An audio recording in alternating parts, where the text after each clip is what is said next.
আসসালামু আলাইকুম। কথা হচ্ছে আমি ডাক্তার মাহফুজ আহমেদ রনক, নাক কান গলা বিশেষজ্ঞ সার্জন। আজকে আমি আপনাদের সঙ্গে আমার একজন সম্মানিত রোগীর পরিচয় করে দিব। ওনার নাম হচ্ছে জাহানারা। তো উনি আমার কাছে এসেছিলেন। ওনার কানে যে সমস্যা ছিল সেটি হচ্ছে হঠাৎ করে উনি কানে কম শুনতে থাকেন এবং কানের মধ্যে ওনার সুর সুর শা শা শব্দ হতে থাকে এবং এটা এমন পর্যায়ে যায় যে উনি একদম রাতে ঘুমাতে পর্যন্ত পারতেন না।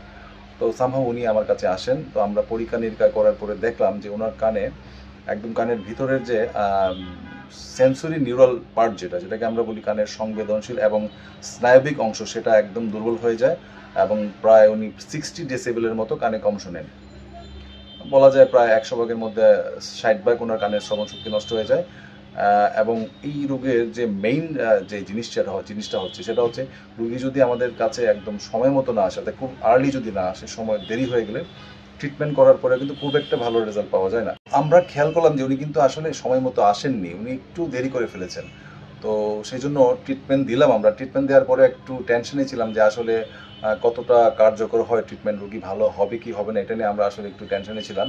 তো আজকে উনি আসার পরে দেখলাম যে উনি বেশ ভালো হয়ে গিয়েছেন। ওনার কানের শ্রবণ শক্তি বলা যায় প্রায় অনেকটাই ভালো হয়ে গিয়েছে এবং ওনার কানের যে শব্দ হতো, যেটা সু সু শাসা যে শব্দটা হতো, এটা প্রায় নাই বললেই চলে, একটু হয়তো রয়ে গিয়েছে। তো আলহামদুলিল্লাহ, আমাদের এই সম্মানিত রোগীটির দ্রুত আরোগ্য লাভের কারণে সৃষ্টিকর্তার কাছে শুকরিয়া জানাচ্ছি। আপনারাও আমার রোগীর জন্য দোয়া করবেন। আসসালামু আলাইকুম।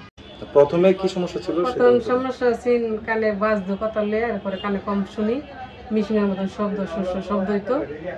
শব্দের পরে আমার কাছে আইসে বলে যে সমস্যা আল্লাহ দিব অনেক সমাধান।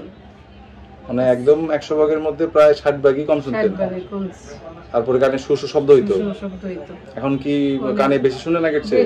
আগের মতনই শুনি আল্লাহ দিলে। মানে এখন আগের একদম নরমাল শুনেন? একবার নরমাল শুনি। আর কানে শু শু যে শব্দ হইতো, শব্দটা নাই, অনেক একটু সামান্য আছে।